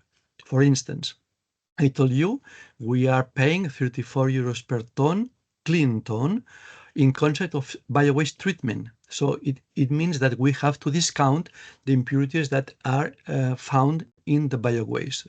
Okay, and at the other side, we pay 12 euros per ton multiplied by 2 factors: the quality factor, factor 1, and the size factor, the dimension of the city, the town, the municipality, is factor 2. And the factor 1 is calculated in relation to the quality of bio-waste. In this is very thick, as little, but you can see here that, for instance, when we started with maximum 15% of impurities, more than 50% we pay nothing. Now we are at moving to 10% of impurities. Each year we are moving this line, and if it's very clean, you can use the factor 3 multiplying by 3, so it can represent around 54 euros per ton. So we use the impurities controls to calculate how much money we have to refund to the municipalities. Now a quick review on the tax rates, the evolution of the tax rate for landfilling and incineration. We started with 10 euros, now we are at 70 euros per ton, and for incineration it's the half. Okay. This is the amount of money that we have collecting since the beginning up to 2022. It was more than 850 million euros, which 96% was refunded in some direct or indirect ways to the municipalities. And now, only to share you that there is a political consensus and the will to increase still more, reaching 100 euros ton or 50 euros ton for landfill tax or incineration tax in 2031. This is the idea, to increase 5 euros per year or 2.5 euros per year the next years. Of course, all this depends on political situation because this is approved in the parliament through a law, okay? But the tax refund criteria not depend on the parliament, depend on the agreement between the main associations of municipalities and the Waste Agency of Catalonia. Okay, this is an example. This is for year 2022. This is for the balance incomes and refunds of all the concepts that we refund to the municipalities. There are a lot of items, but this is an abstract, a summary, and you can see that 25 million euros is in concept of bio-waste collection or treatment, and this is directly paid to the municipalities.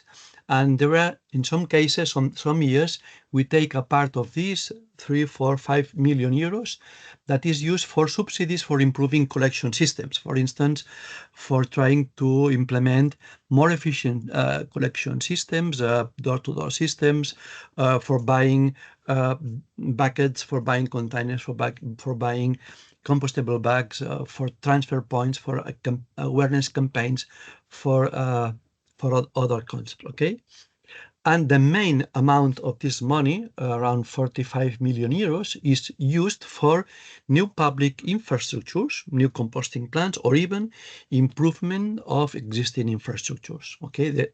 Then we also can see that we use around 1 million euro for this biowaste quality control, for the monitoring the quality of the compost, but also for promotion of compost, and also of biogas production, and the other, for instance, for managing hazardous waste, or for promoting the collection of textile waste, and so on.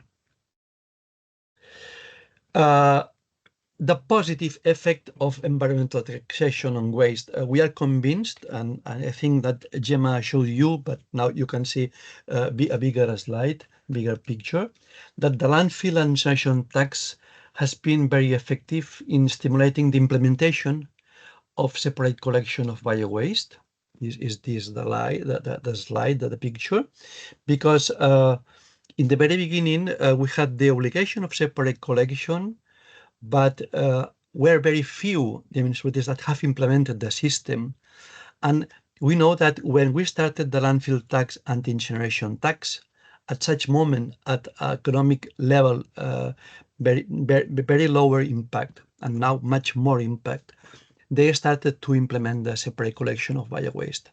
Now, of course, with this higher tax rate, we hope that all municipalities will move to more efficient systems with the intention of having high capture of bio-waste and much high quality. And for finishing my presentation, only to show you that this information, quantity and quality, allows us to have very good information in statistics terms, for instance, for comparing door-to-door collection in relation to open road container, for all fractions, for bio-waste, for paper, for glass, packaging, this in terms of capture in kilograms per night and per year, and of course, reducing the amount of residual waste for those municipalities that has implemented door-to-door collection, but also comparing data on quality. Much high quality on door-to-door collections than in road container systems. And now, only to finish my presentation, I would like to share which we think are our challenges, but probably the challenges for most regions and cities and of member states. This is to advance in an more efficient separate collection system in large cities and in municipalities with high density in order to achieve the European targets. A second one is to implement a fair tax, pay-as-you-throw or equivalent systems in order to make citizens more able to take part in the improving of the waste management. Third one is keep improving the quality of bio-waste, always promoting the separate collection through a compostable bag and trying to achieve less than 5% of impurities. Most of the total collection are achieving this target. And then in Catalonia, we need to increase the capacity of treatment in the next years for bio-waste composting or anaerobic digestion, at least 400,000 tons per year.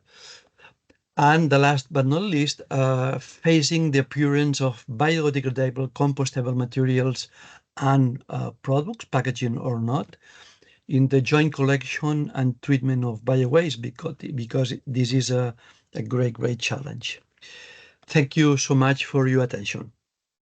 Thank you so much, Francesc. Very interesting instruments mixing together financing, quality, and data management.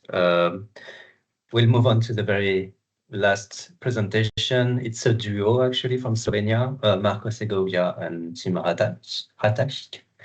So Marco has coordinated the Slovenian BioEast Hub as part of the Boost for BioEast project, and Tim is a researcher at the University of Ljubljana, and so Marco will introduce a bit the BioEast Hub and how they foster the uptake of bio-based products in Slovenia, and Tim will explain how to foster the uptake of circular fertilizers with an example of insect conversion. So the floor is yours. I'm sorry for the timing. And yeah, happy to hear about your experience. Hello, everybody. Thanks, Jean-Benoit. Can you hear me? Yes, and we can see your slides, everything. Perfect. So, hi, everybody. Just bear with me since we're the last presentation. Hopefully, we will manage to get all the insights also from this presentation to you in the most engaging manner. With a lot of insights have been shared. As it was introduced, I'm Marco Segovia from Circular Change, and until now, I have been co-coordinating what is the Slovenian Bioeconomy Hub, which is an initiative that here in Slovenia started at the end of 2023, actually.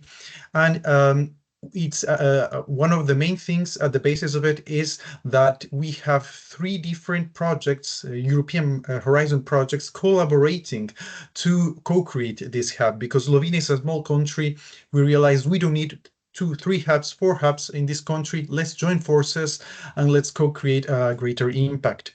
So we are teaming up between the projects of the Slovenian BioEast Hub of the BioEast framework for the whole Central and Eastern Europe. There is a BioEast Hub. And here in Slovenia, we're collaborating also with the C2Act project and the BioInSouth initiative.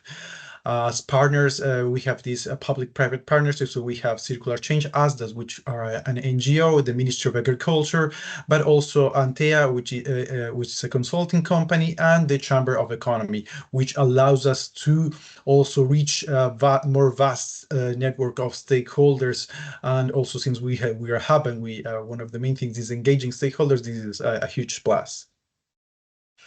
What we do is we're a supporting platform for all bioeconomy stakeholders, and we work with different stakeholders, businesses, trying to enable businesses, connecting stakeholders, sharing with them best practices, having them access to knowledge, opportunities for networking. Then we connect also with public governance and public institutions in terms of the policy support and the public governance that is needed to enable a circular bioeconomy. But you also work with civil societies and with research, which also my colleague Tim Raites, which is from the University of Ljubljana, will then focus on a very specific case study. And we're supporting systemic change, so we orchestrate stakeholders. That is our role here towards these circular bio-based initiatives. And also we rely on an international network of the BioEast hubs, and also we have been collaborating through Circular Change with the European Circular Economy Stakeholder Platform. So far, we have organized multi-stakeholder events in which we have discussed what are the priorities for Slovenia, what are the challenges, what are the funding, what is also the funding and financing solutions available for circular bioeconomy to happen here in Slovenia. We have engaged stakeholders, meet with them, and also analyze which opportunities also to circularize what we have as bio-waste, byproducts along the agri-food value chains. And so far, we have identified 2 potential projects as well for the realization after our respective projects. As the next steps, and one that already started actually last month, is the first step towards a bioeconomy action plan in Slovenia. We're working together with the Ministry of Agriculture in this and engaging stakeholders to actually rely on the extensive test research that has been done already in this field, but also getting the feedback and co-creating together with stakeholders what is needed for Slovenia towards the future, towards 2030, 2035 and 2050. And as I said, we work with public as well. So we're collaborating currently with the interministerial group of the Climate Kick Deep demonstration here in Slovenia. Also this as a consulting body for our bioeconomy action plan process, but also to see what synergies can we find. And also a lot has been done already in the country in terms of mapping and policy mapping and policy gaps. So there is another area that we're exploring as well.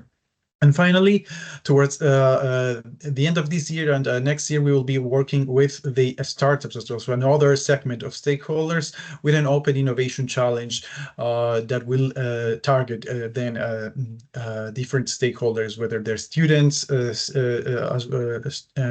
consolidated startups, and research as well that will be involved in this initiative.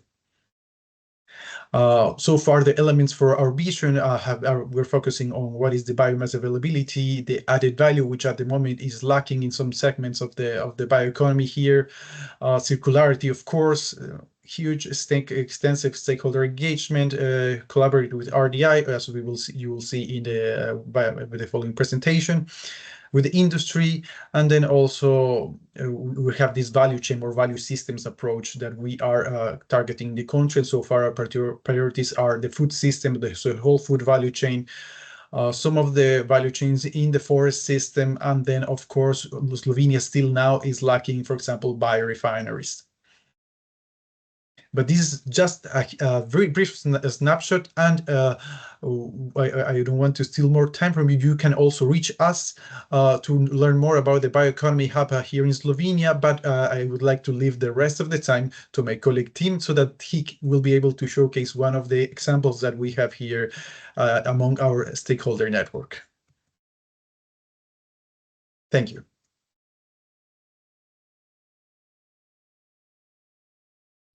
Thank you, Marco. Okay, I will share the screen. Yeah, hi, I'm Tim. I'm a researcher from Biotechnical Faculty of University of Ljubljana, and I'm going to present you our case study. So it's our interdisciplinary research project to integrate insect bioconversion for sustainable circular food systems. We are quite an interdisciplinary team, including our leader, Professor Aleš Kuhar, who's agrarian economist and expert in circular bioeconomy. Others are food experts, feed experts, specializing in consumer behavior towards insect-fed chicken, biotechnologists, and chemical engineers. We also have associates from other fields of study, so entomology, feed trials, policy, lab animals, and we are also working with our industry partners, such as bioconversion specialists and local waste and animal byproduct handling companies. These partners are quite an important asset, since the organic waste collection in Slovenia is centrally managed by municipalities. So almost all of households have separate bins for door-to-door collection of their organic waste. This waste then goes through a mechanical separation to remove other impurities, and it's further processed through anaerobic digestions and composting. And our idea is to complement these practices with insect bioconversion solutions. So the problem is that the global demand for proteins is rapidly growing, and on the other hand, almost 1/3 of food for human consumption is wasted. One of more promising solutions to solve this problem could be insect bioconversion, since insects aren't really picky when it comes to their feed, and they grow really fast and accumulate nutrients such as protein and fats. With feeding them on organic waste, we are trying to keep the organic streams within the value chain and reuse them for animal consumption, which is preferable in comparison to anaerobic digestions, incinerations, or landfill. So our big project idea is to connect multiple stakeholders from producers of food waste in the whole food supply chains, so from farm to fork. and collect those organic streams for insect bioconversion, and then return those high-value nutrients back to agricultural system, aquaculture system, and farm animal rearing, and then these products can be returned back to end consumer through markets, restaurants, schools, and other food providers. So our fields of expertise are, in the first place, insect rearing. We are doing different feed trials, testing different substrates to grow our black soldier fly larvae.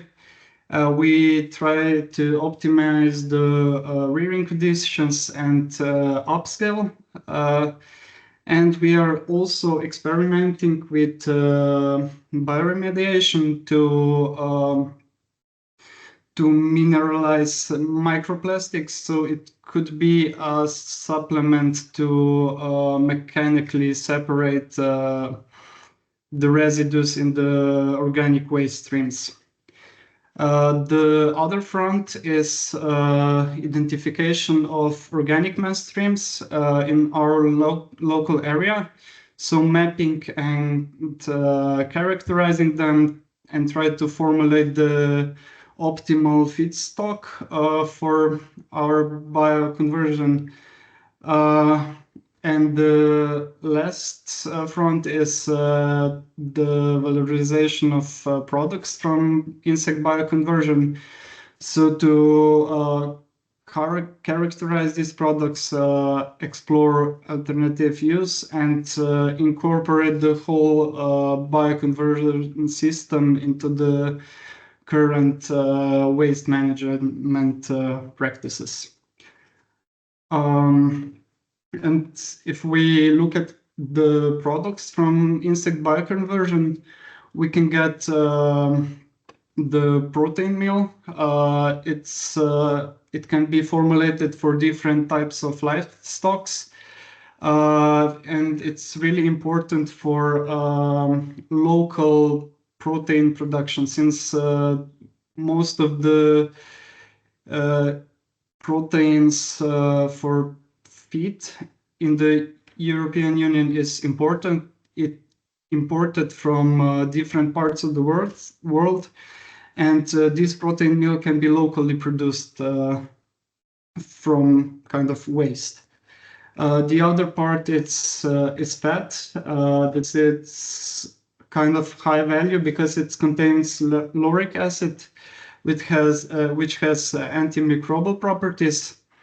The live or processed larva can be fed directly to chicken or pets, and it has both properties of protein meal and fat. And the byproduct from insect bioconversion is frass. It's high quality organic fertilizer that contains exoskeletons of this black soldier fly.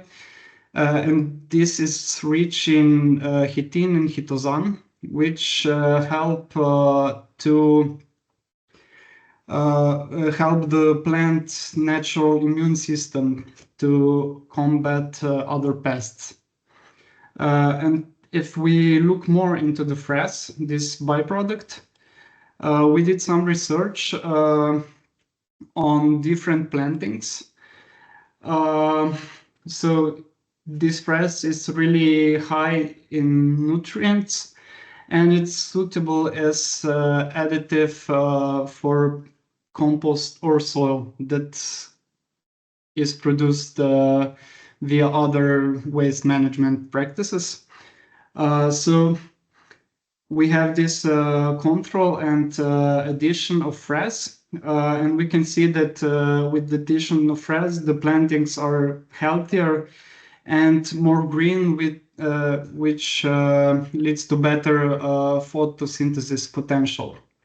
But since it's so rich in nutrients, we have to be really moderate with addition, because if we add too much, the plant's decrease in growth.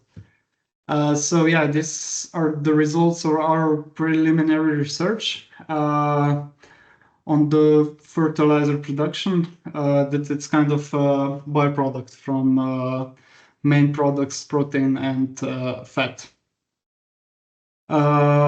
So yeah, we are trying to tackle with different SDGs, mainly with zero hunger, responsible consumption and production, and industry, innovation and infrastructure. But we try to do that through different scientific, societal and economic or technological impacts.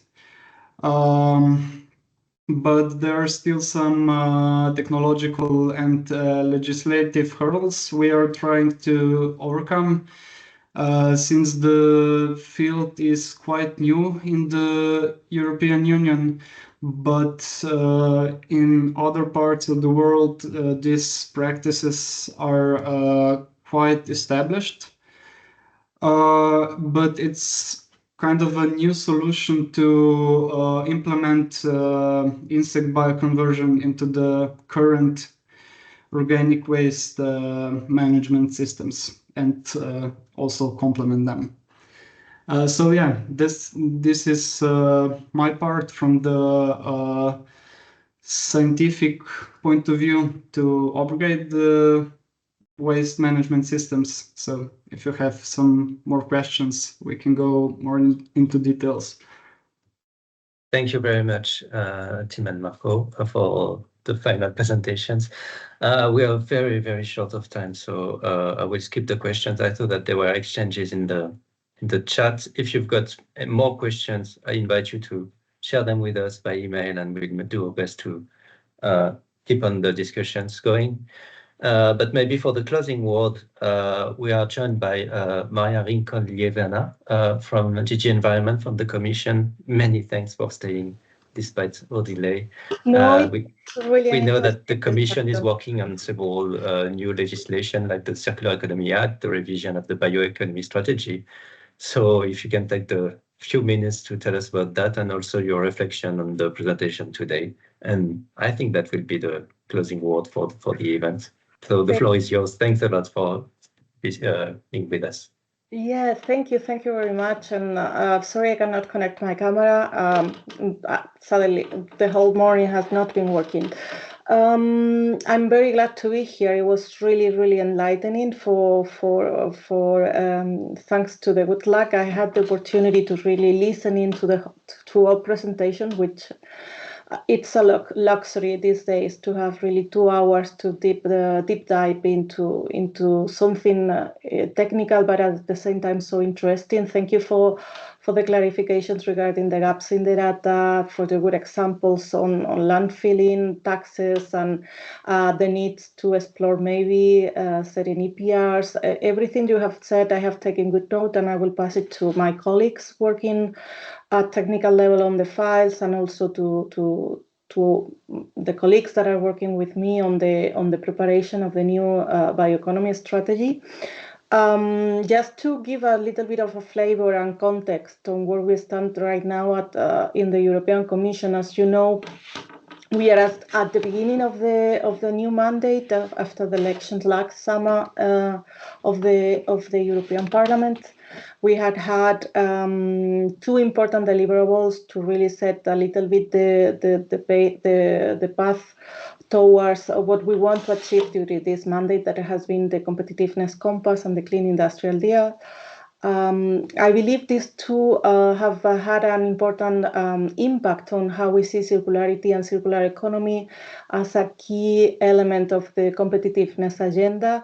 We knew it from past mandates, but it's good that in the new geopolitical context, circular economy still remains as a way to break strategic dependencies.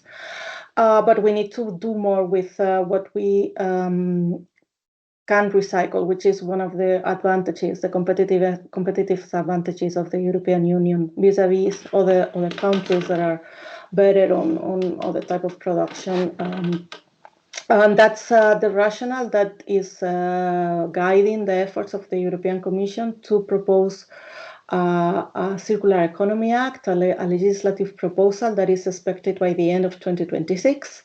I know you have heard this, but maybe a new element that I can add to the discussion is that we are hoping to launch a public consultation on the Circular Economy Act before the summer.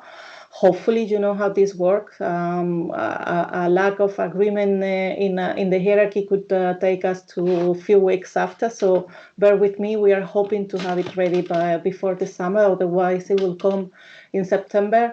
The idea of the Circular Economy Act is to act, on one hand, to try to remove the barriers for the uptake of secondary raw materials and working both on supply and demand, looking how to set up recycled content requirements, but also how to boost infrastructure and the level playing field for recycling technologies and for the recycling infrastructure in Europe. So we have wood quality recycled material. And then also to act on the economics of it. How can we really use economic instruments and taxation and other sort of instruments? There have been some mentioned, in particular for the case of bio-waste during the presentations. I don't remember who, I think it was Gemma, if I'm not wrong. And we will look into which of those we can really put forward or incentivize member states to put forward, because not always is on the hands of the Commission. Bio-waste, I believe it's a key element that bridges the gap between this Circular Economy Act, but also the bioeconomy strategy that will be presented, the new one, at the end of 2025. The public consultation is open at the moment. It will run until the 23rd of June. Please don't hesitate to submit your inputs, these recommendations, because it makes a lot of sense that we try to build up and strengthen the angle of how circularity helps the case of bioeconomy. Biomass is a limited resource. As much as we want, we will not have all the biomass in the world, either exported or imported or produced in the EU. So it is important that we close loops as well within the life cycle of biomass.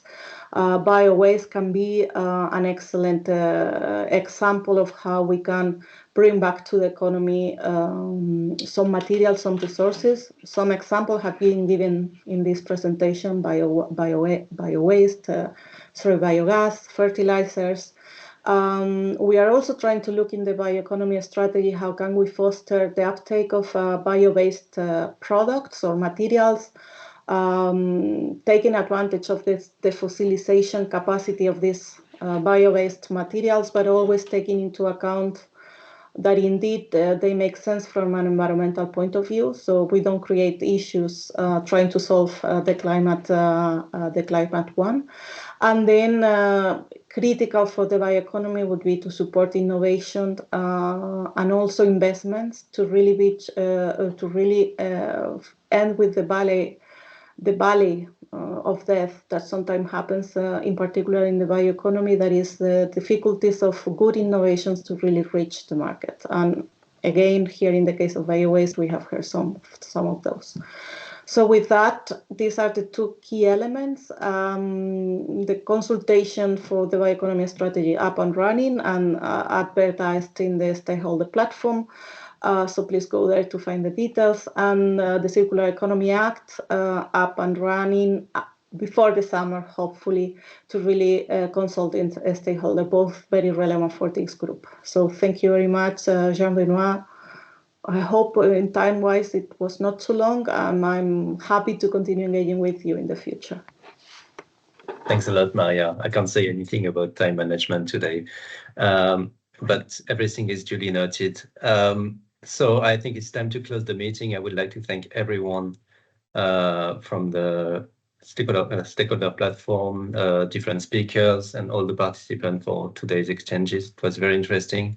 And I really invite you to join the conference to keep on the discussion going. 5 of June in Brussels. You've got the registration link in the chat, and I wish you a very good rest of the day.